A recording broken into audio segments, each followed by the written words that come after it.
Okay. Noting the time and presence of quorum, we'll call the Boxborough Select Board meeting to order. Since we're conducting this via Zoom, we'll do a roll call for attendance. Diana? Here. John? Markowitz? He's frozen. Jennifer? Here. And I am present as well. So that's a quorum.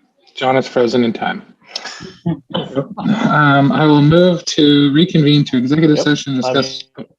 Okay. Yes, Here.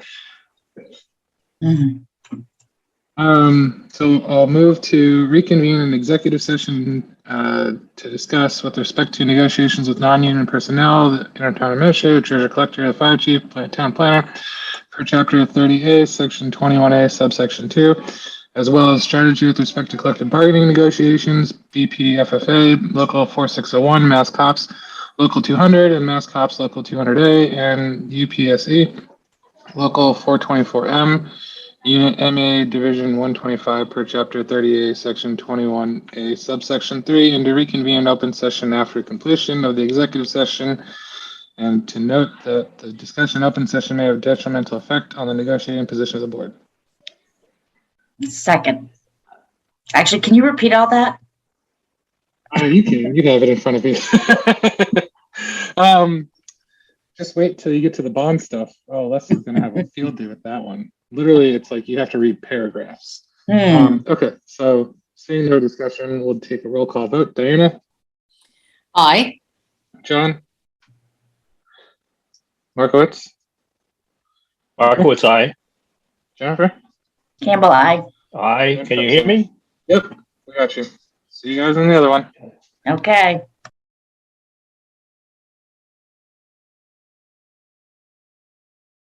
Meetings are advised that the select board will be conducting their meetings virtually via Zoom. We will be reevaluating going forward.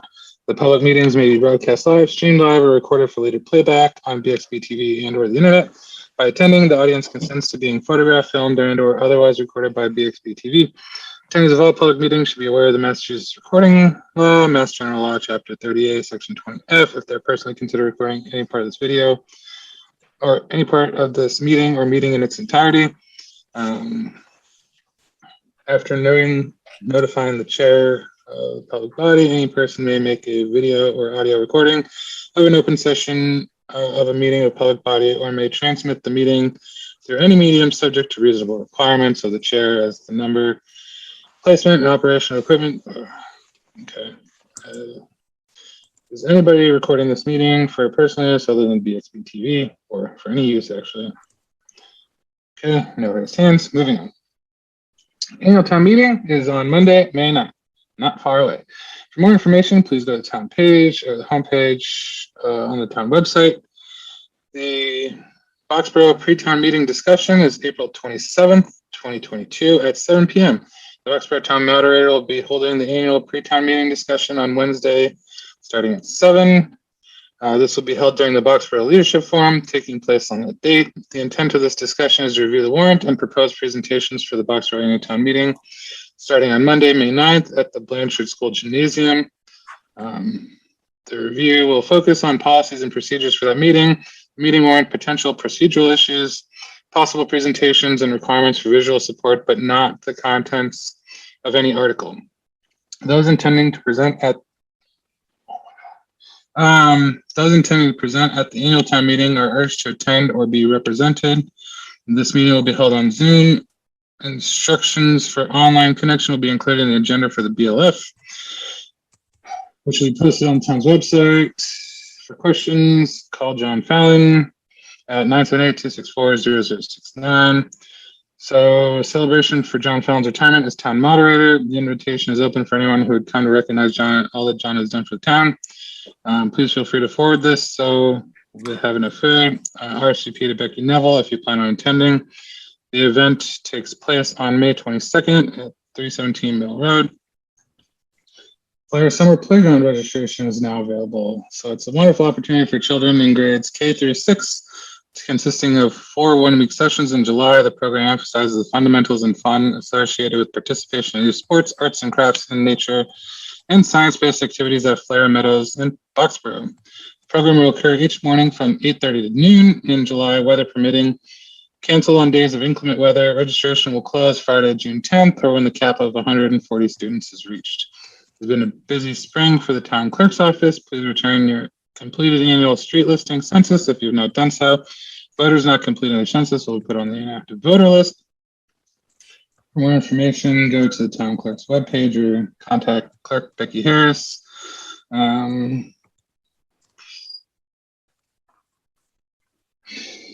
The latest COVID numbers continue to track downward, and abundance of caution while balancing providing of services while still protecting residents and staff. The town's implement protocols for interacting at town facilities.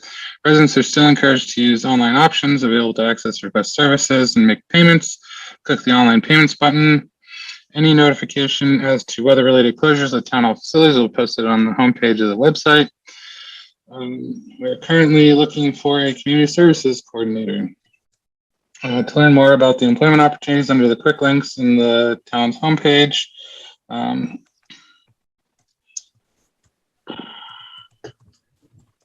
an effort to make improvement, or I don't think that survey is still going. Our town boards and committees need your support. The success of town government depends on resident volunteers. We applaud those who continue to dedicate their time and talent to the operations of the town. The select board continues to look for volunteers willing to serve on various town boards and committees. Contact town hall for information. We currently have openings on the Affordable Housing Trust, Agricultural Commission, Economic Development Committee, Finance Committee, Personnel Board, the Planning Board as an associate member, Public Celebrations Ceremonies Committee, Recreation Committee, Steel Farm Advisory Committee. Also, it's getting sunny out. Wear sunscreen so you don't be like me and get sunburn. Also, the select board meetings have a number of topics and issues that must be discussed and deliberated by the board. We ask that residents hold their comments until the board has had the opportunity to get their questions answered. Due to time constraints, the board may not be able to accommodate comments from all residents on all topics. Please wait to be recognized by the chair before addressing the board. And we ask that participants be respectful and civil, and thank you for understanding. Okay.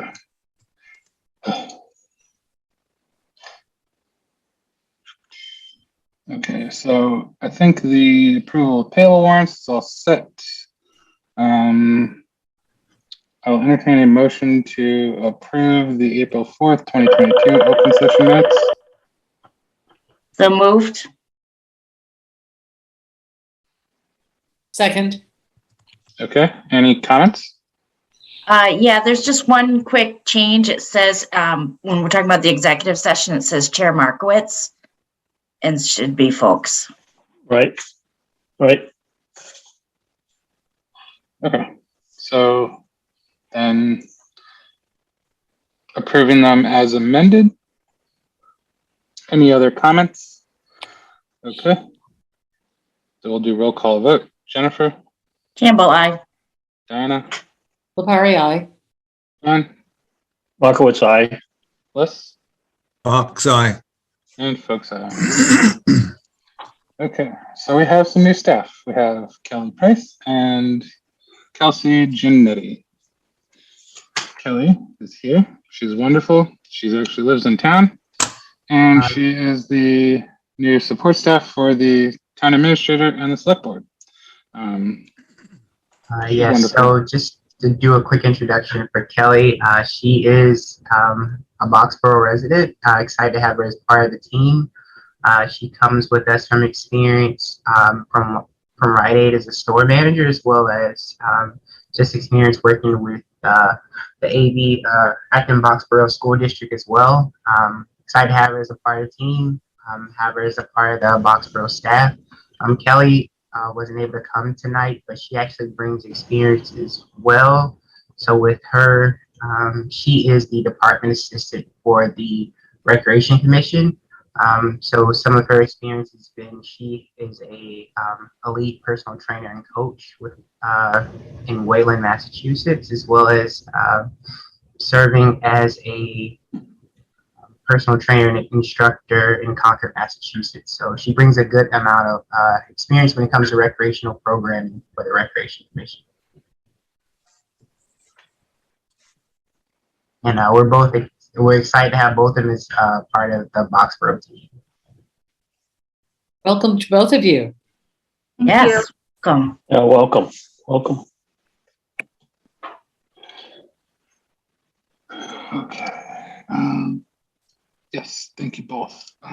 Sorry, just checking the email real quick to get the names for this part. Okay. So then on to the next item, which is, where'd it go? Okay. The treasure collector. So I guess I'll entertain a motion to confirm the appointment of, hold on, let me find it real quick. I just had it. Jared, right? Jared Apont? Right? That's right. Yes, Jared Aponte, as treasurer collector for a term ending June 30th, 2025, and to authorize the town administrator to execute the contract. Can we split those votes, please? Okay, so I move to confirm the appointment of Jonathan Aponte as the treasurer collector for a term ending June 30th, 2025. Second. Okay. Okay, any discussion about this? Mr. Chairman, if I might, if you could consider including the phrase effective May 9, 2022 or such earlier date as may be agreed. As amended, or I'll accept that amendment to the motion. So moved. Okay. So I guess, is there any other discussion about the Jonathan Aponte as the treasure collector? I personally am excited that he has experience as a treasure collector previously. Is there any other comments? Nope. Okay. Then we'll do roll call vote. Jennifer? Campbell, aye. Diana? Lepari, aye. John? Markowitz, aye. Les? Fox eye. And folks, so now move to authorize the town administrator execute a contract for the said treasure collector. Second. Okay. Any discussion? Okay. Seeing no discussion, we'll do roll call vote. Jennifer? Campbell, no. Diana? Lepari, aye. John? Markowitz, aye. Les? Fox eye. And folks, okay.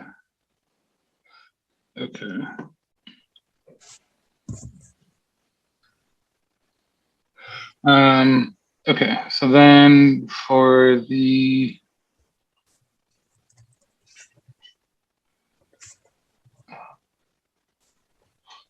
then I'll entertain a motion to confirm the appointment of Tracy Murphy.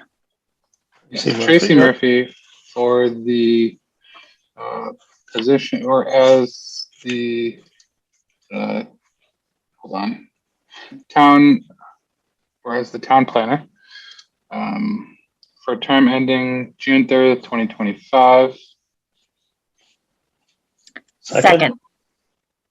Okay, any discussion?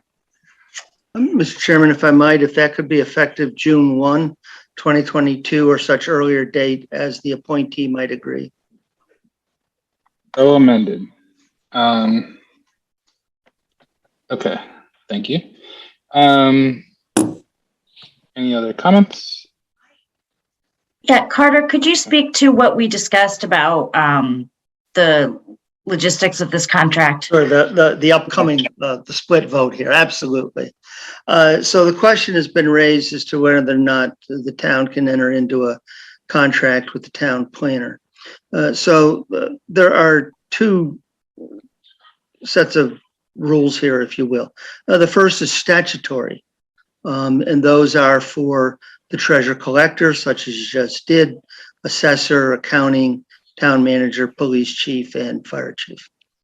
The second is employment agreements, if you will. They're referred to as contracts, but they're effectively employment agreements. That's what you've done with your director of public works. There is no statute that specifically allows for it. So you've used an employment agreement. And the workaround that KP Law gave you a number of years ago was there's a clause in the DPW's contract that makes it subject to annual appropriation. And as such, that clause is in this agreement as well. So that's the workaround, not having a statute for it. It's been honored over the years as if it were a contract. There are towns that do create bylaws so they can address the professional management staff where the statute perhaps doesn't address it. But that is the distinction, and I think that covers what we spoke about. Thank you. Any other questions or comments? Okay, then I'll do the roll call vote. Jennifer? I'm sorry, we're voting now on the appointment, correct? The appointment, yes. Aye. Campbell, aye. Diana? Lepari, aye. John? Markowitz, aye. Les? Fox eye. And Folks, aye. Okay, so then I will move to authorize the town administrator to execute the contract with an effective date of June 1st, 2022, or such earlier date as they shall agree to begin services to the town. Second. Okay, any discussion about this? Nope. Okay, Jennifer? Campbell, no. Diana? Lepari, aye. John? Markowitz, aye. Les? Fox eye. And Folks, aye. Okay. Okay, so then I will entertain a motion to, hold on. Wes, Maria has her hand up. Oh, Maria?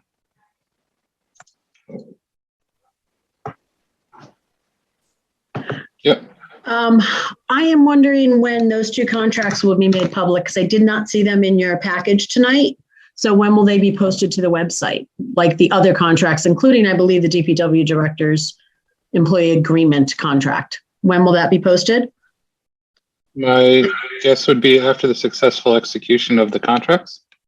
Okay, because you didn't discuss any of the terms of the contracts. And the other question that I know has been asked in the past, and I will ask it again tonight and continue to ask it, is when the select board decided they were going to start contracting all employees or department heads versus the ones that the few that we had contracted, and when you decided to go and stop using the compensation plan and schedule that we worked very hard on doing grades, and we're hiring these people. And so here's two people who may be, and this has nothing to do with the employees. And I want to be clear about this. This is not, I have no opinion on the people you're hiring. I'm sure they're great, but this town has always had a personnel bylaw. We've always worked off a compensation schedule.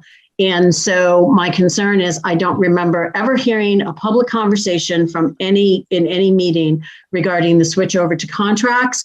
And, the fact that we are going to get away from this compensation schedule, which is a bylaw of the town that was put in place many years ago. So certainly I think publishing these contracts is important, but I still would like to have an understanding and a date when the select board discussed publicly that we were changing the way we've always done business with respect to contracts and employees. And so there's not necessarily a date specifically. All these contracts are incidental to the negotiations when trying to hire and retain talent. The ability is not the intention to put everybody under contract to avoid the personnel bylaw or the personnel plan. The issue we have right now is that changes to the personnel plan require a town meeting vote, and they're extremely inflexible, especially regarding vacation, as well as starting vacation amounts and other items. And so that is why the select board has moved and agreed to issue these contracts for these employees at this point in time. And so the totality of saying everybody is not necessarily true. From my understanding, it is the select board's intention to work with the personnel board moving forward to amend the personnel bylaw to make it more flexible to allow us to compete with other towns and be more flexible and responsive, because the way that these contracts were effectively negotiated, mainly to get these people, because otherwise, the way that we were always doing it, we would never have signed these people. And so that is effectively what you see here is not necessarily a deliberate discussion to move to everybody contracts, but to address individual situations as they arise and as we move forward in a more flexible way. So, Yeah. and I understand that, Wes, and I respect that times have changed. There is flexibility within the plan. If you look at the plan, there is the flexibility to have the chair of the select board, the chair of the personnel board, and the TA meet and talk about flexibility as to starting pay.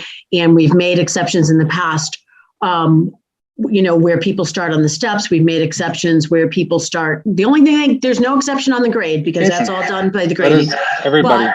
But I will say that it's also part of the reason you have the personnel plan is to make sure that there's parity among staff, to make sure there's some parity between the staff, union and non-union staff. And if you're going to choose not to do that, then you need to be clear with, in my opinion, the taxpayers, because it is also provides protection to the taxpayers. Can't go that far off there's going a little coloring outside the lines a little bit, and then there's coloring in a different coloring book. And that's what the personnel plan stops. It stops the going that far off outside of the realm of what we normally do. So in my opinion, if you're going to do that, then you should have made those changes this year at town meeting. At a minimum, you should have had that public discussion, because as a taxpayer, the dollar amounts for a lot of these employees do not match their years of service, their experience. From my understanding is that job descriptions do not currently necessarily match where they're graded level of experience and education of some of the employees. So, it's there for a reason, and the select board should be having public conversation and taking input from taxpayers. The taxpayers put this in place, and I think it's worked very well for a number of years. So that's just my opinion. Thank you for your consideration. Jennifer? Yeah, that's the reason why I have voted against all of the contracts, because I feel it takes the town meeting's ability to control our budget. It takes part of that power away. So I know that we've got that I have no problem with the people we're contracting or the details of the contracts. It's just that's my sticky point. So. Diana. The bottom line is we have positions to fill in an extremely difficult job market. It is the responsibility of the select board to keep the town running.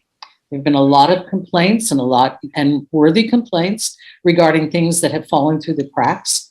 That is because we are dealing with a really high job market right now in terms of the number of positions that need to be filled and the number of people out there willing to fill them. And quite honestly, our personnel plan is grossly out of date and requires a complete revision.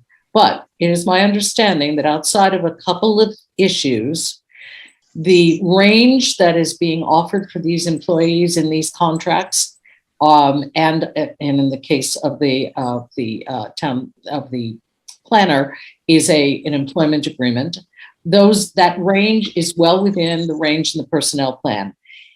If we were to stick to the absolute way that Foxborough has always done things, we would not have people working in town hall.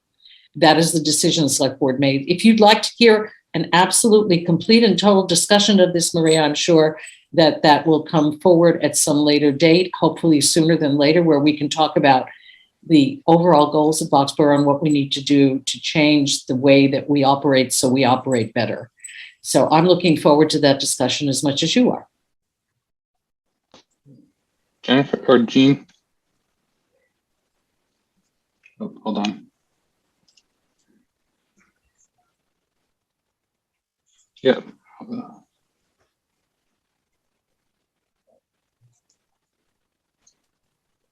There we go. I'm interested to hear about the new town planner. Where did he or she come from, and what is the prior experience, please? I want to know more about that.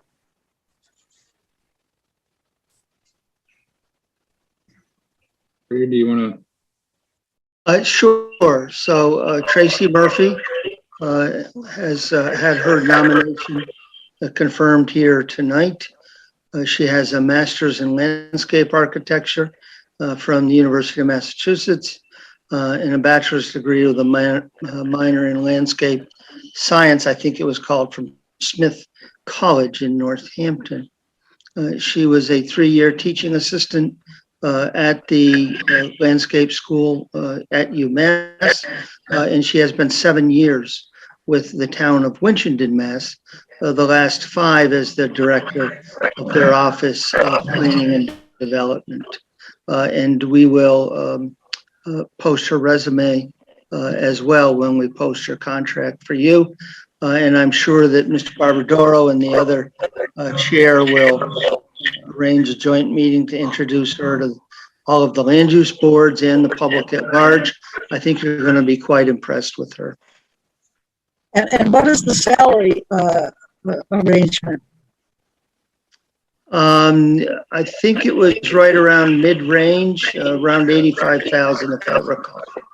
All of the salaries on these contracts are consistent with those in the personnel plan. None of them have gone outside of the ranges within the personnel plan. Thank you.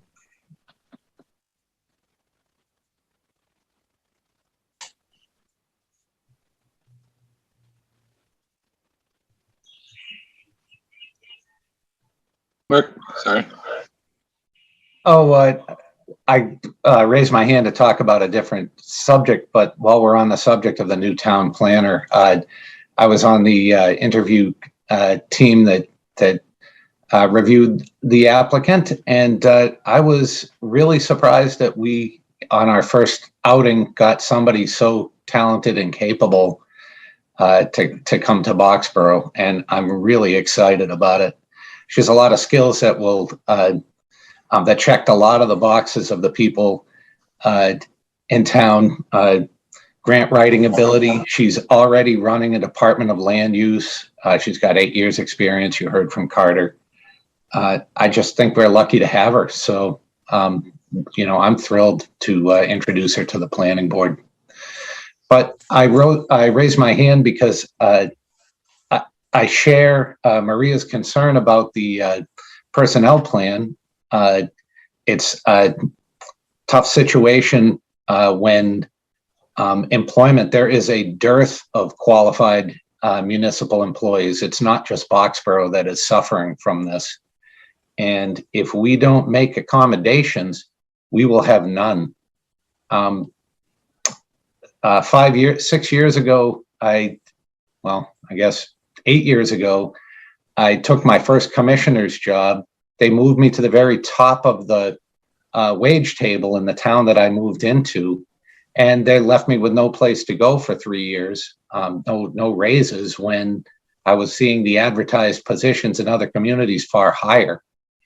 And one thing that everyone let me do wherever I have moved is to take my vacation time with me and my sick day accrual, bring it from community to community. And as far as vacation goes, since no one is there to replace the employee who's on vacation, it actually costs the town nothing. So we should consider modifying the personnel plan, that if an employee doesn't need to have someone else fill in while they're on vacation, give them as much vacation as they had at their last job, or their next expected step increase. There is no way, even though I'm concerned about it, there is just simply no way to get talent right now unless you make some accommodations, because the market shifts far faster than any compensation study or plan that can be created.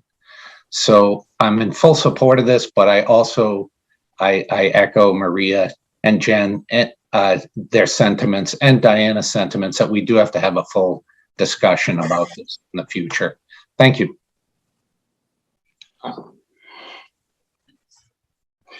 Okay, seeing no other raised hands, I will entertain a motion to confirm the appointment of Paul Philibrown as Fire Chief Emergency Management Director for a term ending June 30th, 2025, and to authorize the execution of the contract as presented. Second. Any other discussion about this? Nope. Okay, we'll do roll call vote. Diana? LaParrie, aye. John? Markowitz, aye. Liz? Fox eye. Jennifer? Campbell, I. And folks, aye. Okay. Since we're on about this time and we have John Fallon here we'll take this item 8, which is the town meeting order of Article 22/23 and out of order. John Fallon.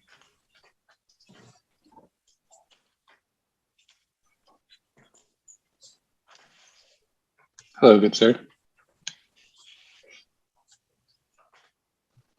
Okay, so I guess coming before us, people have asked to set a time or a set time for the Sergeant Road article. And so John, or there's been a proposal for having it be set at the second, or for the first item on the second day of the town meeting.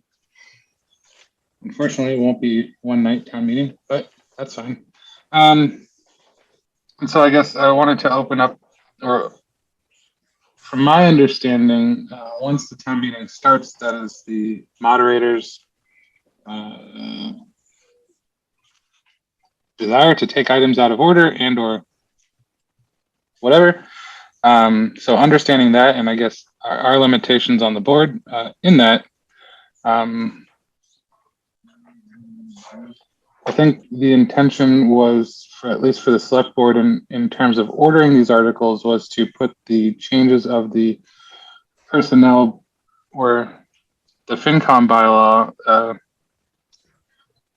at a time where we would also have a significant number of residents, as it is also, the select board did view it as an important change to the FinCom bylaw and did not want to leave people there. I was actually just listening to something about decision fatigue. And so a lot of times it's a lot harder to come to a decision as things continue.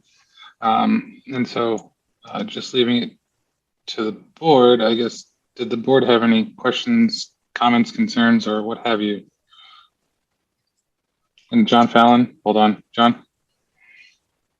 Just to be clear, I'm not recommending anything one way or the other. What the town has done in many occasions as part of the initial administrative motions, and this is the way I would prefer anything be done, as part of the initial administrative motions at the start of town meeting, the chair of the select board would make a motion. I move that the first item to be taken up on the second night is the $3 million appropriation for the school. So my preference is that it be done by a motion because I believe in democracy. Such a motion, of course, is debatable, amendable, whatever. I'm personally fine with that. Yep. Yeah. My non-preference is to do it arbitrarily. I don't like doing anything arbitrarily. John likes to be deliberate. I guess, does the board have any questions, concerns, or support? I think we kind of felt, didn't we, Wes, that we could get through all of that to Sergeant Road in the first night, but perhaps the idea is not to have Sergeant Road be the last thing in that night. So Yeah. I mean, I guess we could do a motion, but you know, it's difficult if people show up expecting something to happen on that first night. John and then Jennifer. Wes, I thought we had a discussion maybe earlier that about having Article 22 and Article 23 together so that the largest number of taxpayers could participate in those two key items. So I mean, if we were to make the motion, which I think, as John Fallon suggested, is the right way to do that, making the motion at the first night to move items to the beginning of the second night. I would like to see us moving Article 22 and 23 to the beginning of second night. Together. Yes. Okay. Jennifer? To answer your question or your concern, Diana, what we've done in the past is when we've attempted to do this, we can say ahead of time and let people know that it's the intent of town meeting to have, I mean, obviously it'll still have to be approved, but that will let people know and, you know, ahead of time that they can come the second night for that one thing if they're going to be a one issue attendee, which some people just frankly have to be. So I would just say, I understand that, except that it still creates a bit of a void. Because the motion still has to happen and it has to pass. And if it doesn't pass, is John, is it a majority vote to move it? I'm asking John Fallon. Hold on. Yep. Oh, hold on. There you go, John Fallon. Yes, it's a majority vote. Any kind of administrative motion's a majority vote. I mean, historically speaking, the reason that's been done for large money items is to do to people, voters on both end of the age spectrum.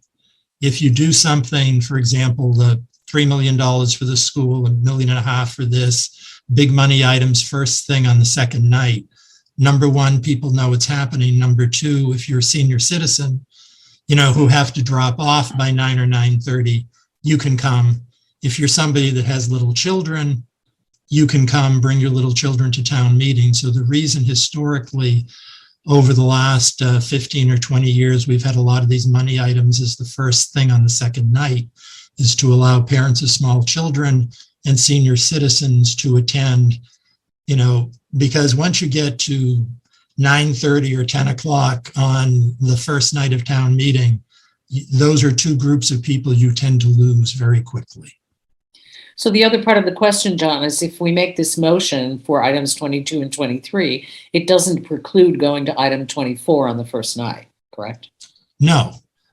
If this motion were made, if we got to item 21, I would just say, per the motion that you people passed earlier in the evening, we are now going to Article 24. Right. So administratively, it's very simple. But I tend to look at the worst case scenarios, and the worst case scenario is if there is not a stakeholder group in the room that has concerns about having that article voted on, they could literally vote down the motion to move it. Absolutely, positively. And that is the difficulty. I personally like to see things on the first night because I think that is a surer bet in terms of having the most people in the room. But we can't not past, frankly, Article 5. Once you get past Article 5, there is on the first night, there is a drop off of people leaving the hall. Can we take those articles out of order? For example, Article 21 and 22, I think those are the numbers, right after Article 5 as opposed to going to the consent agenda? The consent agenda is typically pretty fast. Yeah, it is. That is the easiest thing. It is, I agree, but seems to be a question about it at this point because we put these two articles right after the consent agenda on the budget. And so to me, I don't see it going late, but perhaps it could. Someone can always move the question. It's my favorite motion. Again, I raised the issue. I would prefer, and Carter and I have had this conversation, I would prefer you people do exactly what you're doing. Have a discussion, as opposed to having that discussion at 6:45 on May 9th. So you guys are doing exactly what I hoped you would do, is have a discussion. Whatever you come up with doesn't make any difference to me. But this is the time to have the discussion as opposed to May 9th. So we could literally decide, in your opinion, even though you prefer the motion, that we will only take certain articles first night and start the second night with Article 1, for example. Mhm. The meeting could decide. Yep. Gene? Thank you, Mr. Chairman. John Fallon makes a lot of sense on this issue, and I would encourage you to follow what he's recommended and stated. Well, perhaps he hasn't recommended it as such, but John has, I think, spoken about the issues to be concerned about in having the big money issue of the Sergeant Road property considered on the second night, first item. And I would support that. I think that's practical. Makes sense. Thank you, John. John Markowitz? Yeah, like I said earlier, I think letting people know, and I think we spoke, I'd like to have Article 22 and 23 together at the beginning of the second night. I think letting people know that that's when that will occur. During the first night, we'll probably have a significant amount of debate about the budget, maybe some other articles as well. And I think people will be exhausted. John's absolutely right. After you finish the budget, many people leave. After a certain point in time in the evening, 9:30, people leave. And we want people to participate, and we want the taxpayers to have ample opportunity for especially these articles. So I think if it passes that we make the proposal the first night, then people would have an idea that these articles would be available the second night when everyone's fresh again. So I think that, and John's absolutely right, Gene's right, with regards to people leaving the meeting early before. I'm wondering if we can kind of thread the needle here and either figure out a motion or language around a motion to, if we do the Article 22 and 23 on the second night. However, put some language in there where if Article 22 takes X amount of time, it gets bumped to the beginning of the next day, Wednesday, per se. Or I don't know how feasible that is. I'm just spitballing. So, Okay. John Fallon, hold on. Threading your needle a little bit finer, you could have a motion that basically says, if the motion, and it's getting a little issue because you got a 2/3 vote. You could do a motion that says, if the debate on Article 22 takes more than X, it is the intention to table that motion, take up Article 23, and then go back to Article 22, or something to that effect. Yeah. You wouldn't want to go for the third night because it's possible you could finish in 2 nights. Right. But it is possible to limit the length of debate. I mean, I'd like to work with Carter on the exact language, but you would basically say, okay, we're going to stop that. By the way, I'm not recommending for or against. I'm just saying, there's a way you could do that. Say it's the, table. The problem is tabling takes a 2/3 vote, but we can fix that. I like that approach. But that's possible if that's your idea, or if that's what you want. I mean, I can work with Carter, who's a wise man, and we could come up with some language. That makes sense. Diana, Jennifer, Les? Okay. Les? Does that sound good? Thumbs up, thumbs down? Are you just frozen in space? Okay. Okay. Yep. Fine. Okay. Yep, that's fine. So we don't have an action there, but I think that that's a good approach. So, okay. Okay, thank you, John. I think we have our direction there. So Carter and I will chat. Thank you all. Okay. Now on to citizens' concerns. Are there any concerned citizens? Becky Neville. Thanks, Wes. On Thursday morning, I sent you guys an email at the direction of the Finance Committee, and unfortunately, I was not surprised that the chair of the Select Board did not even acknowledge the email, but the email outlined many financial concerns that the Finance Committee has. We're aware of at least 3 bills that are in arrears. The town assessor received an overdue bill for $5,100 that was due in July of 2022. A week and a half ago, Public Safety Dispatch realized the criminal justice information system was down, and after calling around to other towns, they realized it was not a widespread issue. A call to Guardian was made to see if it was an issue with the server. There was no problem there, and a call to Comcast finally shed light on the issue. Our account was 3 months in arrears. This particular bill is paid out of Town Hall, not the police department. This is the program that gives our officers information they need when responding to calls. The FinCom is concerned a bill 3 months overdue had not been flagged. The regional school assessment, which was due on the 15th, had not been paid as of the 22nd this month. And this makes the second or third time in the last several months the bill has been late. For a couple of pay periods, employees had deductions for their retirement plans taken out of their checks, but the money was not deposited into the retirement account for many days, thereby denying them the interest they might have earned. An email this morning seems to indicate this continues to be an issue.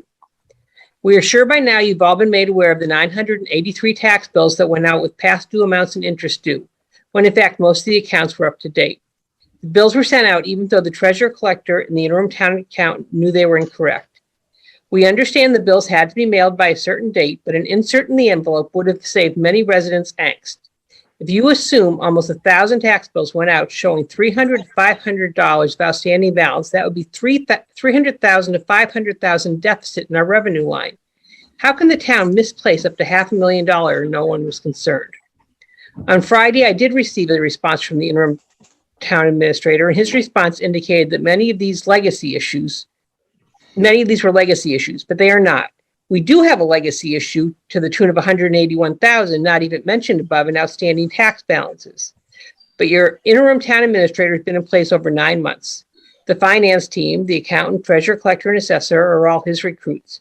At this point, all of the above have become his legacy, and you are responsible for these issues. I am amazed none of these issues were put on your agenda for tonight and would like to know what the plan is to fix these problems. Thank you for your concern. So I guess to put it frankly, I don't really think that it's in the best interest of town employees and that to air, I don't want to say dirty laundry, but we are aware of the issues. And so the town administrator has been working to rectify them and is aware of them. There's, I guess, a lot more that goes into this, but yeah. Carter, did you want to comment, or are you good? Or I don't think there's any question, but that there have been financial issues over the last 5 months or so. They are but a reflection of financial issues that have been going on underneath the surface for the last 6 to 7 years. We have, unfortunately, not been able to recruit staff, skilled staff, as quickly as we've needed to and get them current on the manner in which Foxborough has done a number of its transactions. We're 7 years behind in tax liening property, and we're somewheres 1,750 plus or minus parcels behind on doing the required cyclical property inspections. These problems have really only come to light over the past 6 months or so as new staff has come in, seen what the issues were, and as outside people have looked at the issues. So yes, we've got some real challenges. I'm hopeful that with the staff coming in, with the addition of staffing hours in the assessing and accounting department, and the addition of staffing in the treasure collectors, that we can work these through with the assistance of DOR when they came out last week for their technical review, to work our way through it in a period of time that's not horribly lengthy and can get us current. I just don't know what else to say about it. But I think that the community has got to recognize, and I shared with you the analysis of a former employee who has stepped in to give us a bit of some help here. These issues did not just arise in the last 2 or 3 months or 4 months or since Carter came here. You can shake your head all you want, thinking that in fact they did.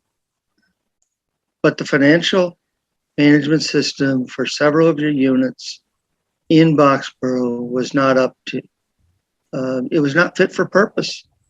But I'm hopeful that with the changes that are being made, and some time, hopefully not too long, we can leave you with a team that is truly fit for purpose, that you'll be proud to employed. Thank you. Eugene?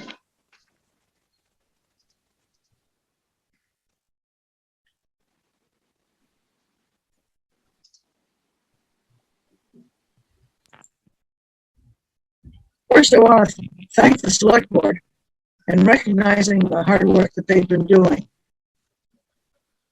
It's not easy to sit on that board. I know I've been there for a decade, but in years earlier than these, when times were a lot less demanding and the population less diverse, I support my finance committee 99% of the time. Becky, thank you for doing a really good job under trying circumstances. But I note that the proposed fiscal 23 operating budget increases spending by over 1.3 million, or 5.6%. That is not sustainable. It's not sustainable. I don't want to see us taxing residents out of town, whether by accident or intentionally. We got to cut back somewhere. The largest budget is our school budget. Nobody can convince me the school needs as much money as it's asking for. And look at the amount of ARPA funds it got. Please. Quality education is not dependent on the almighty dollar. I'm very concerned about the spending level, and I know you are, and instead of wringing our hands about it, let's do something about it. Cut budgets, starting with the biggest one. I know it's not easy. Nobody likes to do it. No one likes to tell somebody no. Go away. But I think we're going to have to do something of that magnitude, because 5.6% increase is not sustainable. And it hurts the least of our able citizens. The landlord gets that kind of a tax bill increase, you know the rent is going up. And those are the least able to pay. So remember them, and not folks like me or you when making these decisions in the future, tough as they are. If it ain't broke, let's not fix it. And that covers everything from moving furniture and walls around inside the town hall to changing the mascot for the regional school system. Thank you. Maria, you have your hand up. I do, and I'm speaking as a taxpayer. I am one of the 983 tax bills that was incorrect. I went down and spoke to Cindy about it. I felt badly for Cindy at that day. When I walked in, there was somebody in front of me who was yelling at Cindy. She had a lot going on that day. But I would actually like a straightforward answer if that's possible. I've been dealing with my bank. My understanding from my bank as of today, new bills have not been sent out. My understanding from my bank is if I had not flagged it with them, and so now my account's been flagged at the bank, that they probably would have recalculated my escrow payment, which would have possibly charged me an extra $100 a month, $1,200 a year, which isn't inconsequential. That's good money, but it's money that I can probably afford more so than some other people in town. And so I'd like a straightforward answer, and something I've not been able to get. This problem's been going on since the tax bills were printed and mailed out. The administration knew about it at that point. Not even going to get into the fact that they didn't inform the taxpayers before we figured it out ourselves. But I'd like to understand, are we going to be rebilling for the taxes, the current tax bill due May 1st to the banks? Are we have we, or are we going to send notices out to the bank? And when do we think I'm going to be able to pull up my account? And I haven't checked it today, honestly, to see that my account is now paid current on taxes, because my bank did send out the proper amount of taxes on January 20th. And I show a past due balance for $323, which is not past due. And I know that I'm not going to pay the interest because Cindy informed me of that. And that's great.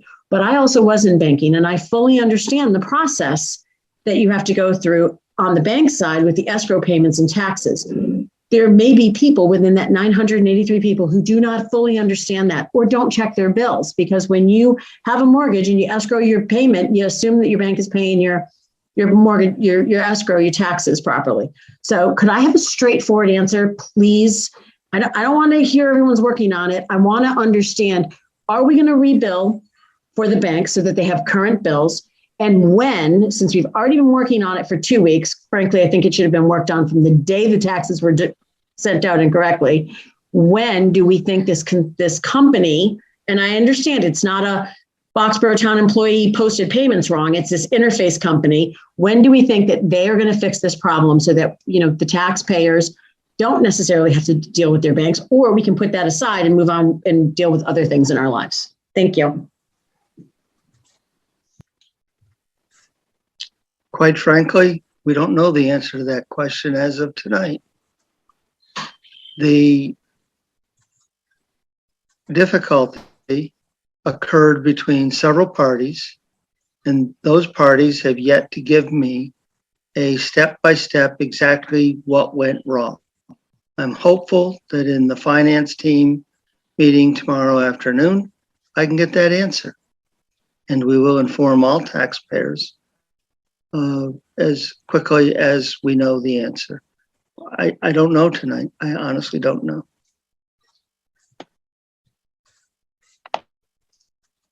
Okay.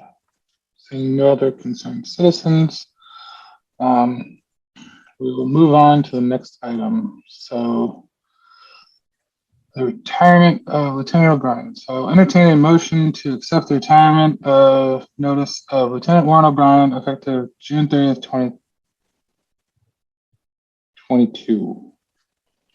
So moved. Thanks for his service. Okay, so it's so moved. And then is there a second? Second. Okay, any discussion?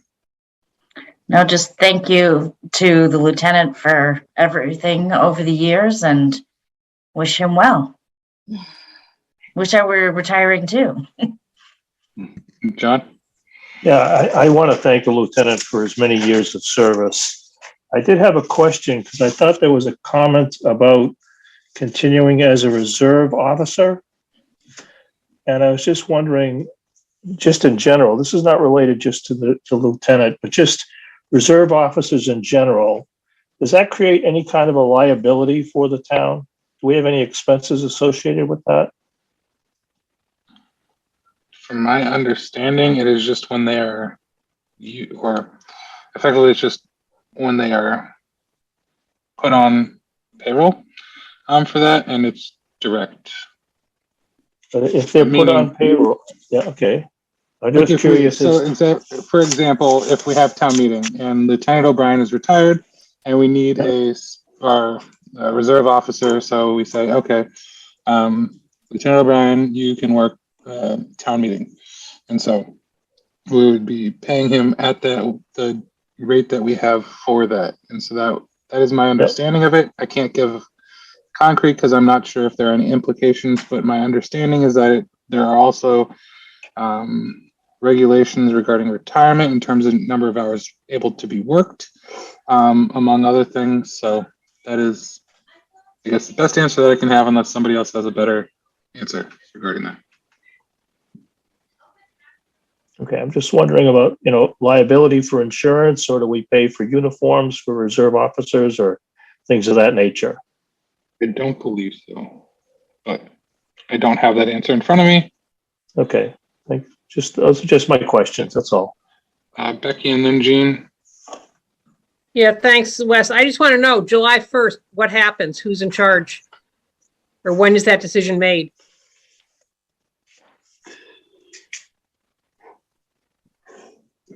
Great question. Sorry, I didn't mean to trip you up. I assumed there was some kind of plan in place. That is subject to the discussion of a future meeting, not necessarily this one. Okay. All right. Thank you. Jean?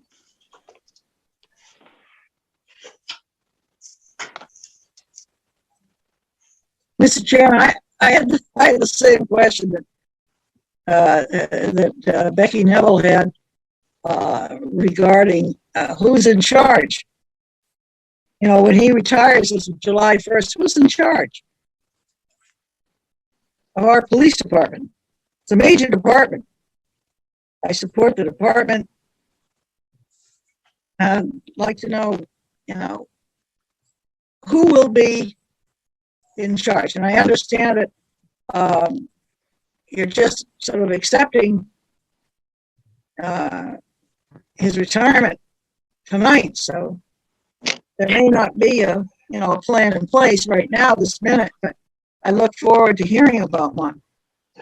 And You'll be the first to hear about one. I appreciate Thank you, Jean. the work you've been doing. Thank you. Carter? It'll be the item on your next agenda to discuss the recruitment of an interim police chief. Thank you. John, do you still have a question, or is your hand raised? Oh, no, I don't. Sorry. All set. Thank you. Okay. Hearing no other discussion, we'll do a roll call vote. John?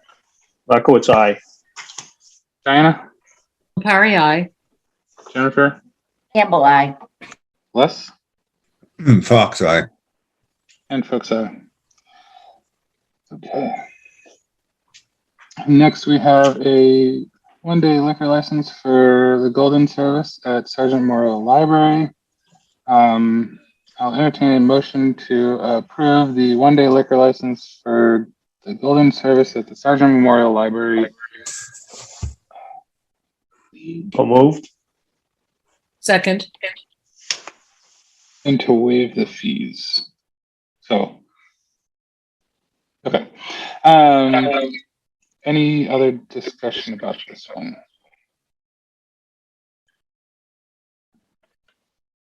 No. Les?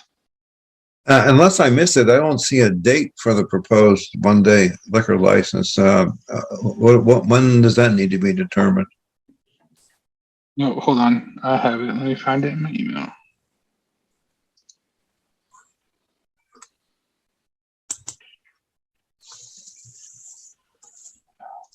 I know they have one because the library trustees already voted to approve the use of the room. So it is on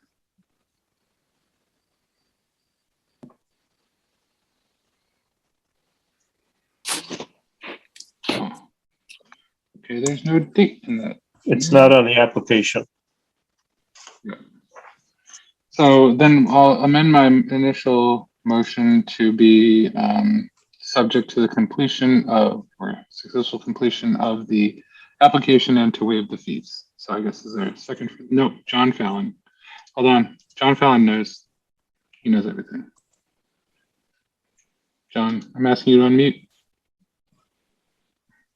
4 o'clock, May 6th. Yep. So then I'll amend it to be on May 6th. Okay. Any other discussion? Okay, we'll do roll call vote. Les? Fox, aye. Diana? O'Parry, aye. Jennifer? Campbell, I. John? John Markowitz, you're muted. Markowitz, aye. And folks, okay. Then we'll move on to, sorry, just going through this.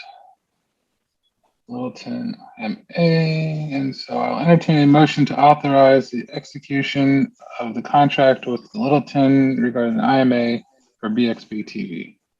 So moved. Second. Uh, Okay, any discussion about this? Yeah, well, I'll raise my hand officially. Go ahead. Could somebody highlight any major differences between this contract and the previous years?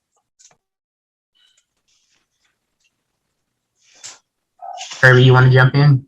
Sure. I just wanted to be sure I was being properly recognized. Yep. Hey, Les, good evening. The major changes are only in an increase because of services. And then in the services definition document, which is the second part, a little housekeeping was done to keep what services were actually being delivered or could be delivered. So the document has now shrunk from 16 pages to, I think, 10 on the services definition. Other than that, it's some clarity about the number of meetings that are covered by different groups. We're noticing an escalation of more than 2, sometimes 4 meetings a month in some groups, and that wasn't really being captured as far as the amount of work that was being performed and services delivered. But other than that, I think you've found that we've all tried to be as flexible to you fine folks as possible. Thank All you, right. Kirby. Yep. Thanks. Thank you. Okay. Seeing no other hands raised, we'll do roll call vote. Les? Fox, aye. Diana? O'Parry, aye. Jennifer? Campbell, I. John? Markowitz, aye.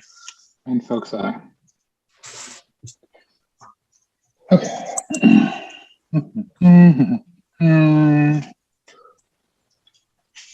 So now we're on to the next item. I have a presentation. So I guess to give some context around the water quality issues at the 495 interchange.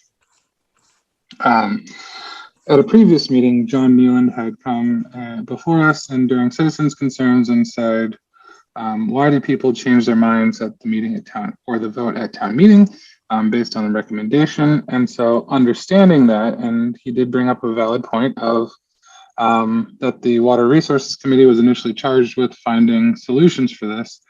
However, we're kind of, or at least I believe that the board is kind of at a rock and a hard place between what happened at town or the vote at town meeting, as well as the, I guess, initial charge. And so I wanted to give the board an opportunity to see and discuss, I guess, the question, separating the how from should we.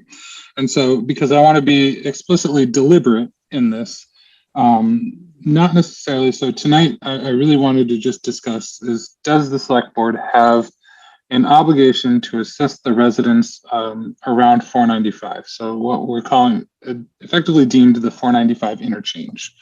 And so I want to separate this discussion from the how, if we say that this is still an issue, because the Water Resources Committee was formed roughly 20 years ago, and that's totally fine. Or I believe it's 20 years ago, 2001, I believe. Yeah.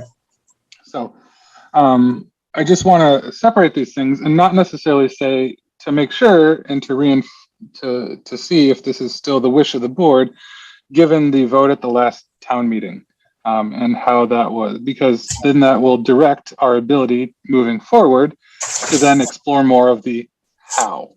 And so not how, like quote marks, but effectively separating the should we from the how. And so I wanted to take an opportunity to reevaluate that. And so I put together a few slides just to keep it somewhat simple regarding this.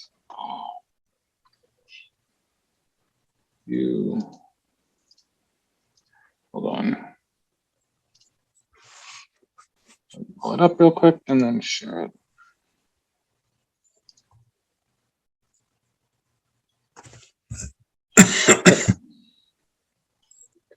So with that context in mind, effectively, I've done some discussions with Les. Les was traveling, so I just did this together last week. So effectively, what we're talking about the interchange, I did liberally take a little bit of area here because we have some issues in Paddock Estates with some of the water quality as well, similar to this area over here, where they have salinity in the water as well as other issues with their water quality, which has been well documented over the past number of years through several studies. And so zooming in, what you see here is Paddock Estates and a lot of the Swanson Road. And I want to demark this for people who may be familiar with the area. This right here is the start of a lot of the Beaver Brook campus. So this here, and it's not included in this. We can also shrink this because I believe that this is the DPW. And so it doesn't necessarily need to include that, but just to kind of give a encompassing area of where a lot of the water quality issues for this. And so just really focusing in to show people. And so to highlight some of the issues here, effectively in the 495 interchange area, we have roughly 1,500 residents, which is approximately a quarter of the total town population. Most of it is in high density housing. And the average condo, I will say, in terms, some of them on Swanson and Codman Hill, but I did include Paddock Estates for this, and this is not necessarily meant to be explicit, but and I guess that's not the right term, but not to necessarily be misleading, but this is effectively the average price or value of the high density housing in that whole area. Additionally, the water contamination in that area is mostly from road salt and wastewater discharge. So throughout the years as we've been doing it. So the remaining 3/4 of the town, so total town is roughly 55 to 6,000 residents.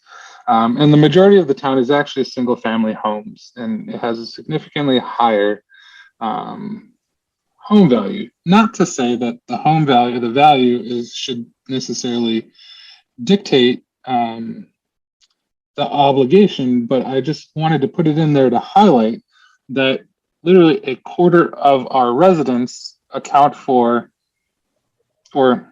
quarter of our residents are in this small area. So I guess the question that I wanted to pose to the select board tonight was, does the select board have, or does the town, taking into account the last vote at town meeting, as well as the initial formation of the Water Resources Committee, still have an obligation to assist these residents in what we're calling the 495 interchange?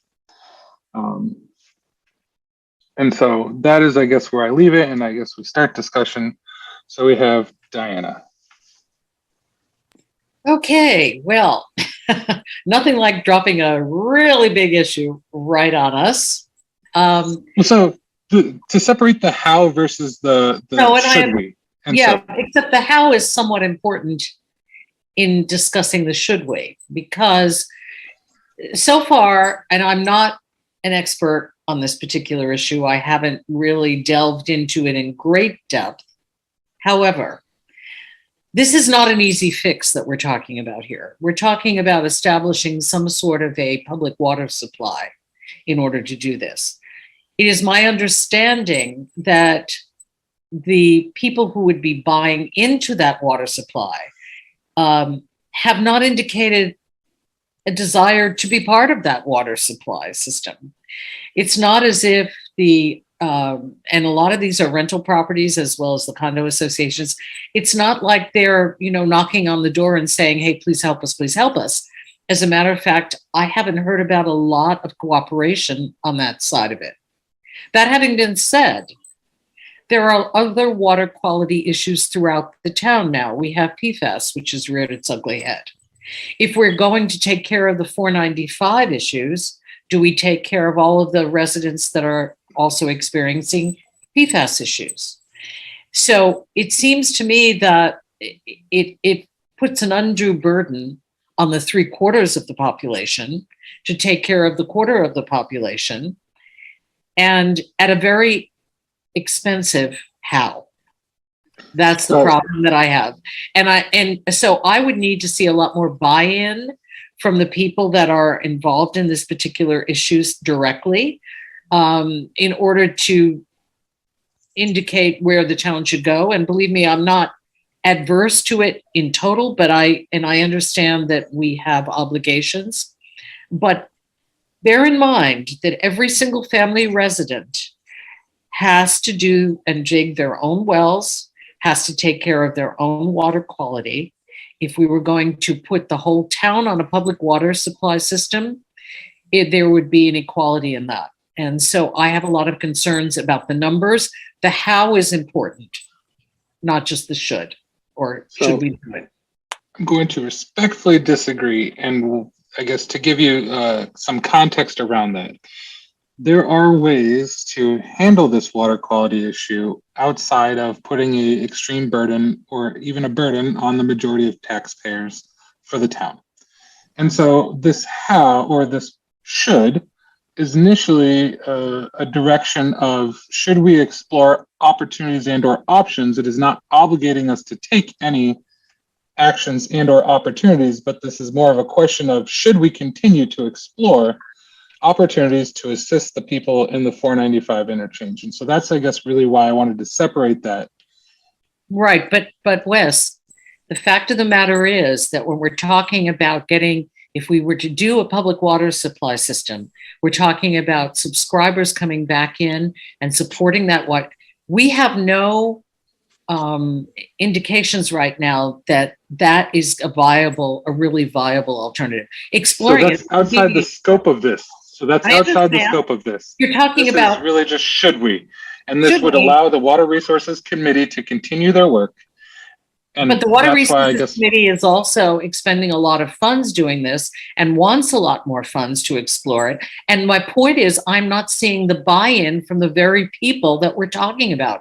Have they come in and said, let's be partners with you. Let's make some sort of an agreement in terms of how we're going to buy into this, paying for this particular solution? I haven't seen that happen.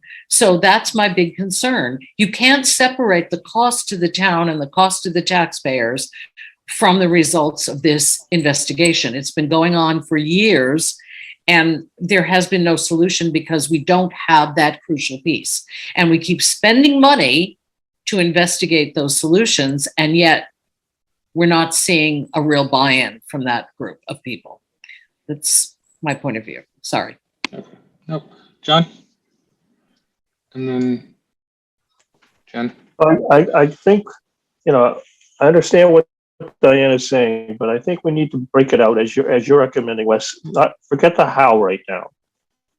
Right now, look at the should.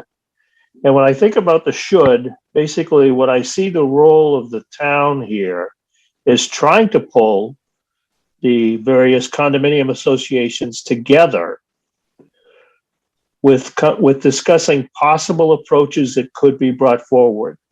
Now, I know for a fact that a number of years ago, they were asked by the group that came in and did the free water samples a couple of years ago. I think recap what it was.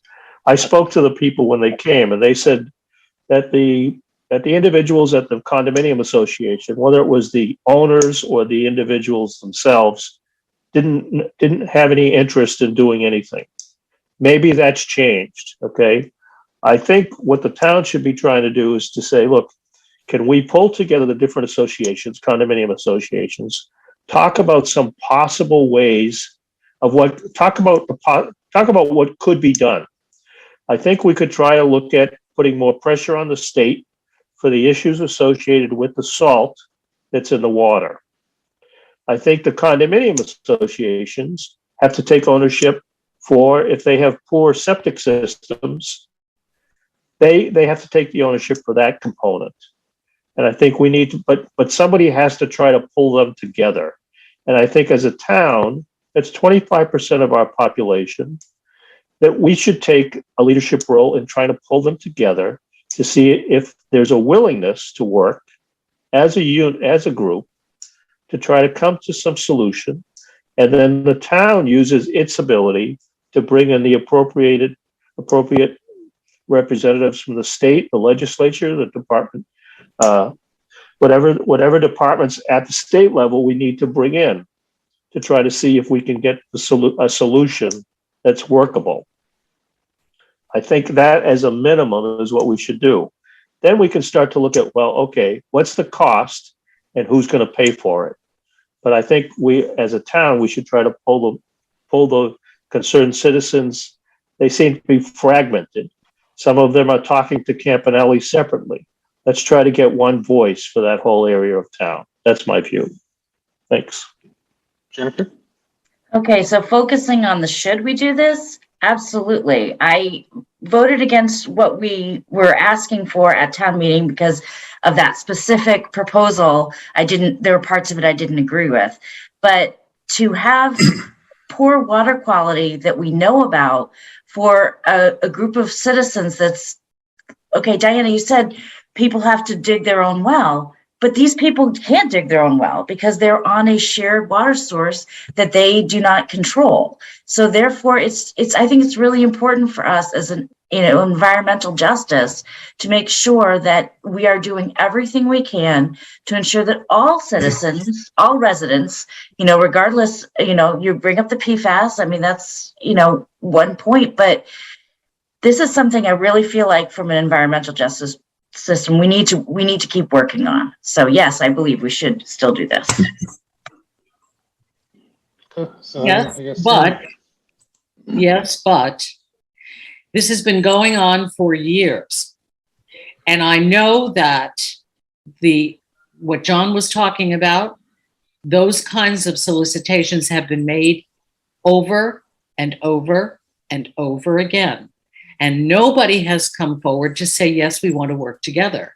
The problem is, if that group does want to come together and work with the town for solutions, great, but I haven't seen it. This has been going on since 2001, 2002. Where is that group? The town cannot do it by itself. It's been trying very hard to do it. But I haven't seen the willingness from the very people involved. If the Water Resources Committee can bring that group forward and say that there is a group of people that are directly affected that want to work towards a solution, I agree, but I haven't seen it happen. And it feels like the town is trying to impose a solution on people that don't really want the solution for whatever reason, which I don't quite understand, but it's not happening. So if the Water Resources Committee can assure us that they have a working group that truly does want to go forward, then yes, So I agree. I think that's bleeding more into the how. And so I guess I just want to keep this focused on the should we. This is not committing us to spend additional funds. This is not committing us to do anything. What this is just committing us to do is to try different approaches because what happened at town meeting failed. And so then the question is, do we continue and do we have, is it incumbent? So I guess let's go. But then I was going to say, I would entertain the motion. It seems like we have a motion to say that, or yeah, Celeste, sorry, there you go. Thanks, Wes. And by the way, I would need to say, we actually haven't spent any money on trying to develop a solution there. So going back to the original exploration for water that CDM did in 2002 through 6, that was all paid for by grants and the Exxon settlement. That ended up bringing forward a proposed solution for the whole town, not just this part, and that did not go anywhere. Let me just tell you that at our March 9th meeting of the Water Resources Committee, we made a motion that was approved, and the motion that I made was that the Water Resources Committee prepare a briefing memo for the Select Board with recommendation to engage Littleton Water Department to begin discussing options to address the Western water issue, to just engage on issues. Now, what we have here is a tremendous opportunity with very little risk, in my view. We have a group of folks who, as Diana rightly points out, are not of like mind about the situation they find themselves in. Those residential condominiums were built in the early 70s when current zoning was quite different. DEP was hardly established at that point in time. The understanding of water quality and how to manage it were nascent sciences in those days.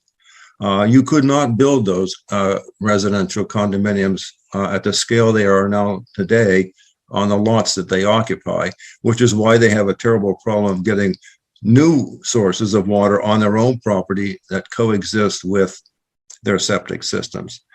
Now, fast forward to the present time, we have the Water Resource Committee had been talking with Littleton Water Department for a couple of years about possible solutions. Littleton Water Department has enough water that they can sell water to that part of Boxborough, and they're willing. I just want to. I just want to say, I want to separate the separate. I understand that, but Diana brought it up. I want to say that there's an opportunity to explore the solution space here with very little risk and with help from the outside with very little to zero cost. So there's an opportunity there to help people who need help, even though they may not know they need help. If you had a section of town that knew that you know as public officials had bad water, you would probably try to do something about it, even if people there were ignorant of it. So I think the answer to the question is, should we, is absolutely yes. Then, okay. Seeing no other hands raised, I will entertain a motion that it is incumbent upon the Select Board to be supportive of actions needed to address the water quality issues at the I-495 interchange as identified in the graphic presented, and to request a presentation on the various methods by which might be done no later than May 31st, 2022. Second. Is there any other discussion on this? Yes. The problem with this is it's all too nebulous.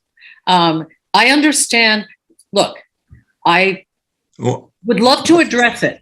We can address it for little or no cost, but we haven't gotten anywhere. Having Littleton Water talk about how they could sell water back to Boxborough is going to commit us in some way to that solution. That's why I don't believe you can separate the how from the should. Should, yes, we should do a lot of things. We should limit our gas consumption, our fuel consumption. There are tons of things we should do for climate change. There are a gazillion of these things, but what are we really talking about here? This is ad infinitum in a discussion which is going nowhere and has gone nowhere. Until you get the stakeholders involved in a way which is meaningful, looking for solutions is not a viable alternative. I can vote for a nebulous proposal. Sure, it sounds good. Yes, let's go ahead and explore it. But this has been going on now for 20 years, and that does not work. What we need to be doing is finding out whether these people are that are directly involved are going to do it in a meaningful way. Otherwise, it's spinning our wheels, and we will continue to spin our wheels. And I just disagree with that. So let's go for real solutions, not pie in the sky. Yes, we sort of support this. That is my big problem with this particular motion. Yeah, so Wes, I think we talked about should we do something, And I think the majority of us are in agreement, or maybe even all of us are in agreement that we we have a probably should motion. do something. We have a motion Okay. on the table, and that's what we're discussing. So we have the motion that was moved and seconded. Yeah, when I go back to discussing it and picking up on Diane's thoughts there, the motion that I made at the Water Resource Committee was to basically engage, to explore the solution space. You wouldn't pull the trigger on a commitment for expending money or effort or deciding how to finance such a solution until you're further along in the exploration. That process has to start at some point. We've just barely scratched the surface on what can be done, and we have a fairly good idea of how it might go. There are people who are working hard to actually make it happen, who are not even Boxborough residents. This has the attention of DEP, the congressional delegation, and our local senator. Okay. So if you're thinking about, do people need to have good water? I think the answer is yes. How far should we go in giving it to them? It depends on what we discover in exploring the solution space. And the So let opportunity me- right now to do it So very, wait. excuse me. I just want to refocus. I on just the- wanted to ask a quick question, Les. So when you have talked to the people directly involved, what is your outreach to that group?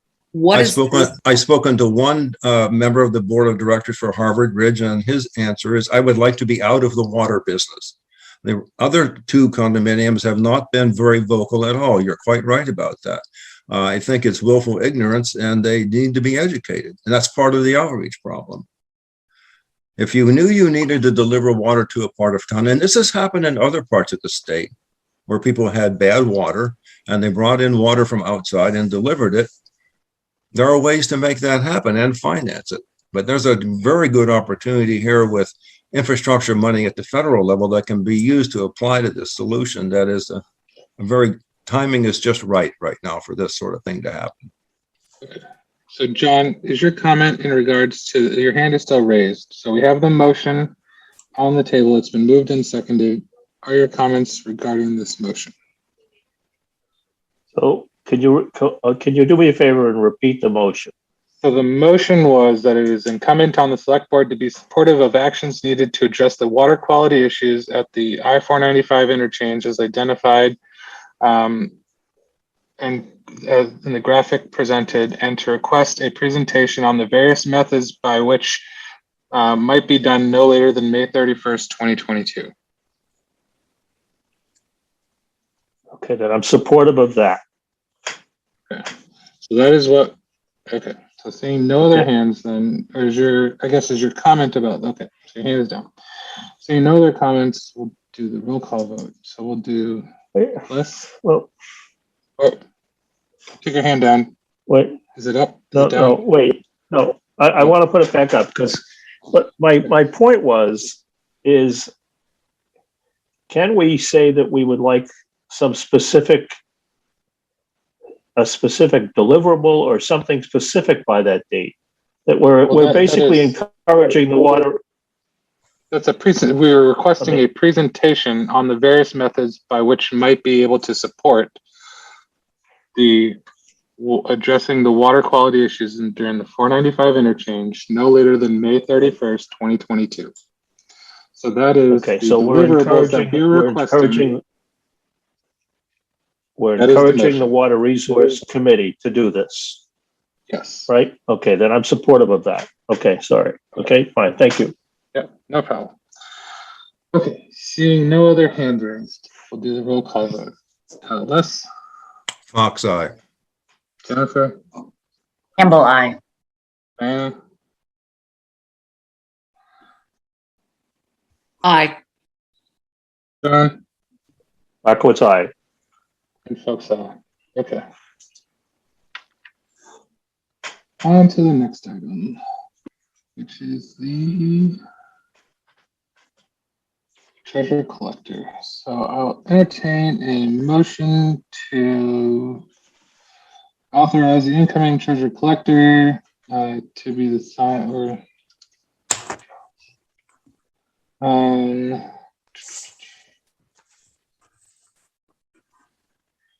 it's Jonathan. Aponte, Jonathan Aponte. I think that's it. Yep. Jared, We're golden. What? Jared. Jared Aponte. Okay, there we go. Sorry, I was looking through this. Okay. Jared Aponte, to be the signer on the town's bank account, specifically Middlesex Savings Bank, Unibank, Massachusetts Municipal Deposit Trust, and Eastern Bank. So moved. So moved. Is there a second? So Jennifer moved it. John, would you like a second? Second. Any discussion about this? Okay. Seeing no discussion, we'll do roll call vote. John? Markowitz, aye. Les? Fox, aye. Jennifer? Campbell, I. Diana? Lepari, aye. And Folks, aye. Okay. So town administrator search firm. Carter, did you want to speak to this, or Rajan? I'm not sure. So we issued, under your authorization, a request for proposals to 5 firms to assist you and the screening panel in the upcoming recruitment for a town administrator. 2 of them declined, one on the basis of inability to get sufficient staff to stay current with current assignments. The second one was carrying out 4 recruitments right now, and they felt that it would be unfair to those recruitments if they were adding another community to the roster. You received 3 proposals, one from GovHR, one from Grew White Consulting, and one from Community Paradigm Associates. We then ranked those submissions on the basis of criteria that had been established in the request for proposals. As to the quality, if you will, of the principal that would be assigned, would there be support staff? In other words, what happened, the taken out by a bus scenario that we've been discussing at some length over the last few months with our own staffing. The number of municipalities they've recruited for, the number of recruitments that they've done. What we sensed was their ability to do one-on-one recruiting, if you will. We think that this is going to take more than just the standard posting of an advertisement, but will in fact require some true outreach to candidates. And finally, did they understand the process that you all were going to go through, including the use of the screening panel? GovHR has done the fewest recruitments. They've done the largest number of recruitments across the nation, but the fewest recruitments here in Massachusetts. They've only done 4, and only 3 and one of those wasn't even your type of governance. They also didn't acknowledge the establishment of the screening panel, which to us meant that they really tuned into your approach. And finally, they had a longer lead time. Well, they had 14 weeks or so, but they also had it stretched out fairly well. So when you look at the tally, they sort of didn't really pan out, if you will, in terms of their competitiveness. Community Paradigm has done the largest number of recruitments in Massachusetts of the 2 remaining firms, and they have the largest support staff. That said, you would weigh the number of recruitments that they're doing with that staff, as opposed to perhaps more of, if you will, boutique firm with Grew White. You'll need to weigh that out. So they've each included profile and challenge statements that they've done for other communities, listing of their recruitments. Richard White, Tom Grew, very well known, as are Bernie Lynch and John Petrin. Some of you may have known him from his work in Harvard before he went to the dark side as an assistant school business administration, and then came back to the general management side. So we've laid those out for you. I think they're each, 14 to 18 weeks, and then you'd have to have some exit time before somebody gets in here. You won't know what that entry time will be until you know what kind of candidates you have. I think that their submissions pretty well spoke for themselves. That's how we went through it to try to create that scoring system. And then finally, we gave you the pricing after we went through the scoring system. Happy to answer any questions, but I'm not sure how much more I can truthfully add. Thank you. And I will say that I do appreciate the evaluation criteria and/or grid to, I guess, spell out what your thought process was. So I thought that was actually a very good addition. So thank you. Jennifer? Yeah, I agree with you, Wes. I was going to say that, but I also wanted to know, are we obliged to take the lowest bid, or can we?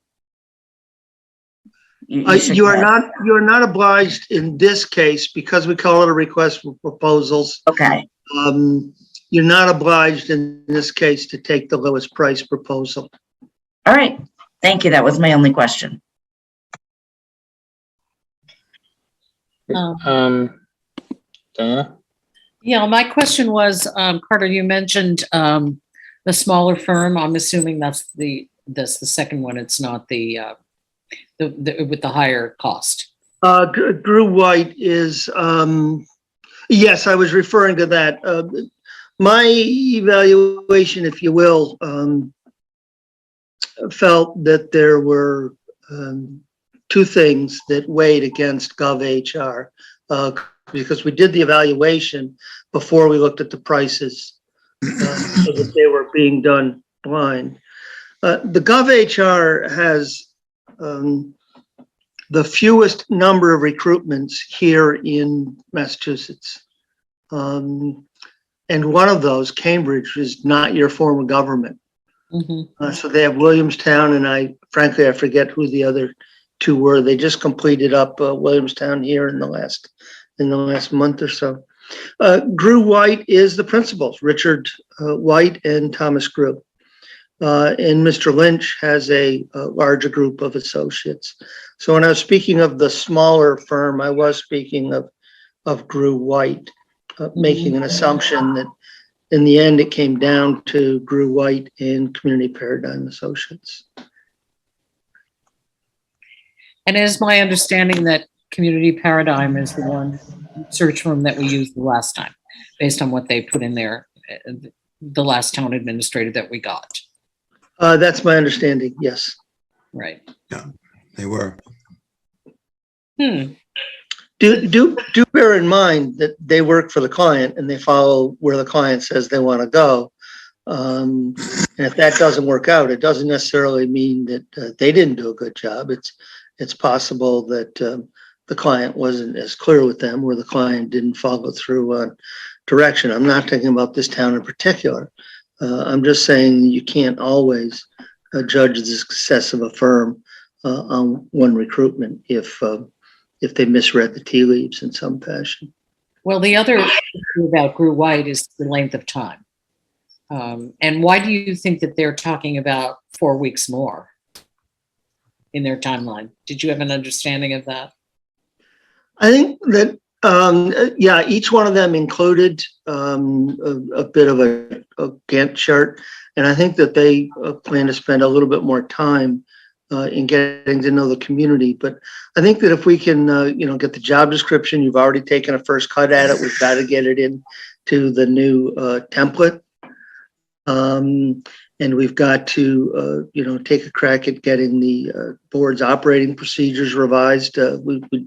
I know that working with you and working with Jennifer, we'd hoped to got that done, but we've had some of our attention distracted elsewhere.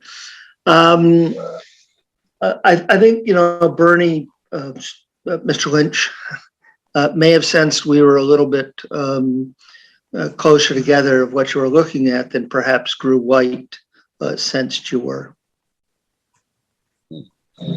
Okay. John? I just think, I mean, Paradigm is very familiar with the community and they can help us get to a solution faster. And they seem to be highly rated on all the other categories. I guess that would be my preference if we're at that stage. I agree. Okay. So then I guess, is there any other comments in terms of preference? So then I guess I would entertain a, John, is your hand raised again, or is it just still up? And could you just remind me, Carter, between Paradigm and Grew White, which one has had the higher percentage of successful placements in towns like us for positions this type? I will say they've had their challenges also. They've had to go back in a town and, try it a second time. They've had a town where they had to declare that, look, this process just, it's broken and our contract is done. Community Paradigm has had a larger number of communities and a larger number of placements. That is to some degree a factor that they have more associates that work with them. Yeah. Drew White, Tom Drew, Richard White, both very successful managers over long careers. Lexington, Chatham,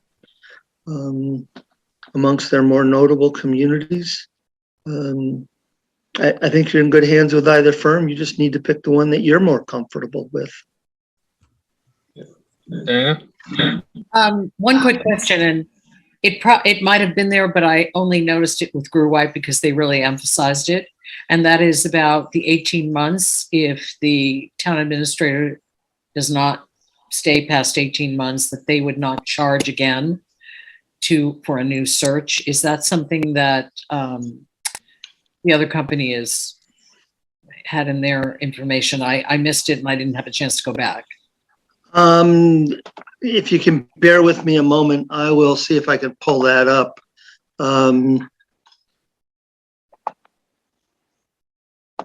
That was in GovHR as well, though I think they were at 12 months. I'm in Community Paradigm's proposal now, so just give me a moment, please. Yeah. They really made an effort to highlight it with Grew White, and that's why I noticed it through reading that second. I guess the counterpoint is, if you have to offer that, how many of them turn up that way, or is it more of like an insurance That's a good point. type thing where you buy like the 1 year Yeah, service both plan? ways, I guess, right?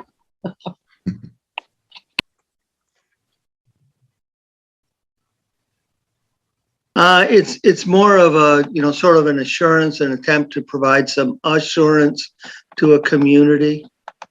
I am not seeing it in community. I'm not seeing a similar proffer in Community Paradigm's proposal. It's the money back guarantee, right? Let's just no more money. It's kind of like a gap insurance where you. Would it be cricket to? We used Paradigm before, and to find some of the folks who worked with them on the original screening committee to see how they liked them in terms of would they go back again with them. I have spoken with one resident who worked on that, who did have positive things to say. They said they were easy to work with. Becky? Yeah, I was on that committee, and I would just say Bernie was really easy to work with, and they got us 37 applications to begin with, and we sort of pared it down. I think we wound up interviewing like 8 or 9, and then sent 3 to the select board. One pulled out before they actually interviewed, but yeah, Ryan was here for 3 years, so you wouldn't have gotten your money back with Ryan, but Bernie was great to work with. So okay, that's what I remember, but I wasn't on the screening committee.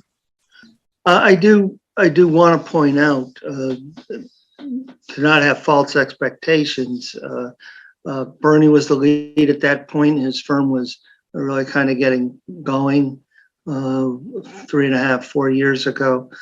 He will not be the lead this time. He's I would speak highly of him from my association with him, but I do want to remind you that he would not be the lead. Mr. Petrin, who you may know from his time in Harvard, is the designated lead on your recruitment in this proposal. I just want to make sure that you're clear on that. I think I'm hearing a consensus. So I guess I will entertain a motion to award a contract for the recruitment of services for town administrator to the firm of Paradigm Consultants, consistent with their proposal, and to authorize the chair to execute the contract for said services. So moved. Second. Okay, is there any discussion, I guess, on this? Other than what's already been had? Okay, seeing no other hands raised, we'll do a roll call vote. Jennifer? Campbell, aye. John? Markowitz, aye. Liz? Fox eye.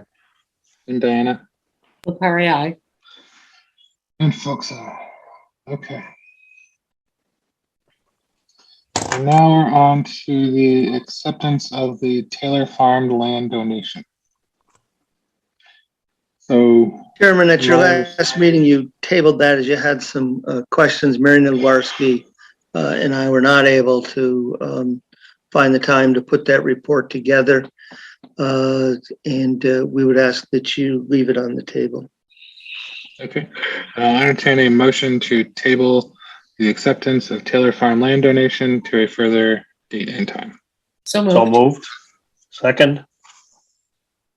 Any other discussion? Nope. Great. Jennifer? Campbell, aye. John? Markowitz, aye. Liz? Fox eye. Diana? Lepari, aye. And Folks eye. Okay. So now we're getting to the select board and town administrator reports and updates. Are there any updates? May I just say that I've gotten a notice from the MBTA communities that our response regarding the MBTA issue is due in May. I'm just curious where we are with that particular response. So from my understanding, I signed it and Mark Barbadoro signed it, and I believe that it was sent, but Carter, sorry, I cut you off. Well, let's separate the issue. The chair of the select board and the chair of the planning board did submit several pages of comments on behalf of the boards and the public.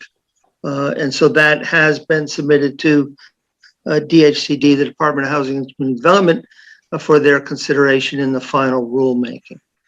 The second piece of this, and Marian Ilwarski printed that off. We did a very brief review of it today. It's going to have to be filled out by Mary and I over the next week. It was not able to be completed by the former town planner before he left his position. I believe it's due May 2nd.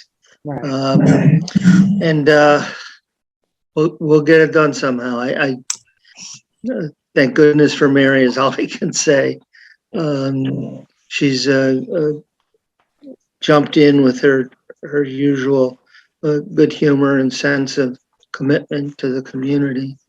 That's mostly kind of a pro forma questionnaire or something, isn't it, Carter? It's kind of. Yeah. And for a planner that actually knew all these intricacies, it might be substantially easier. We'll get it filed. Yeah. So Carter, do we have any understanding about when we might get a response to all of the comments based on the rules that, we discussed? How I would not anticipate that you yourselves will get any response. in changes of the rules. A lot of towns put in comments regarding the ultimate rules. When would, that was a little unclear to me about that timeline. as to Yeah. when John, I think John has I some think John comments may have, regarding that. have an answer on the rulemaking process. So there was an interesting article in the Boston Globe on Sunday about all the responses that have been submitted by various towns and how upset they all are. Okay. Specifically, I mean, they didn't mention Boxborough specifically, but they mentioned a number of towns. And they also had a discussion about the arbitrary nature of getting to 50 acres. Okay. They basically took a compass, put it on the location of the station, and drew a circle, and then they measured how much that area was, and then took 10% of that area and said, okay, 10%, that's 50 acres. That's what every town should apply. That's how they came up with the number. So there's a tremendous number of communities, I think almost every community, that is completely irate. A few cities have said that they don't feel that they're required to oblige by this for various reasons. So I think it'll be quite a while until we actually have something that we're going to have to deal with. Okay. Right, but that's all. I believe you're accurate on all those points, but I think the gotcha is that even while it's still in a state of flux, if you haven't gone through this paper mill, you could be disqualified from access to grants while they figure this out. But I mean, I used to work for the government. You always submit paper. John, did you have any comments beyond that? I did have my hand up for another reason. Okay. I've attended a number of FinCom meetings, and I did want to thank the FinCom for spending many long hours working to complete a budget for town meeting. That's all. Thank you. Yep. Okay. Is there any other reports or updates? Yeah, just one update, and this is in regards to annual town meeting for the personnel plan. So one thing that I've been working with the personnel board on is we're actually going to update the employee handbook to reflect the changes that were made to the personnel plan, which makes a reference to the employee handbook. So that's going to be updated before annual town meeting. And brought before the select board. Well, I guess the first question is, do you actually want to do that in case the town meeting does not accept that? And so is that then wasted work? But I do not wish to micromanage that, if that makes sense. Or maybe we're talking about two different things. I don't know. Some of the employee handbook. Yeah. The employee handbook is a procedure that really would be subject to approval by the select board. So if that's something that happens after the town meeting, that makes sense. But I'm just saying that it is something that needs to be approved. Yeah, no, that's fine. Okay. We can, I guess. Yeah. So I guess for myself, so Wednesday is BLS. I do have a conflict, and so my intention was to submit a written item for all the agenda items that are there. Unless someone has a burning desire to go and speak on behalf of the select board. Thank you for falling on that sword. I appreciate it. But yeah, no, I have once these kids' activities like started up again, like there is no time for anything. Yeah, okay. So that was all that I had. I'll get in touch with you then, Jennifer, to make sure that you have all that you need for that. Okay, then seeing nothing else, I'll entertain a motion to adjourn. So moved. Second. Taking no discussion, we'll do roll call vote. John? Markowitz, aye. Jennifer? Campbell, aye. Les? Fox eye. Diana? LaPari, aye. And folks, aye. Thank you, everyone, and welcome, Kelly. You've now been indoctrinated.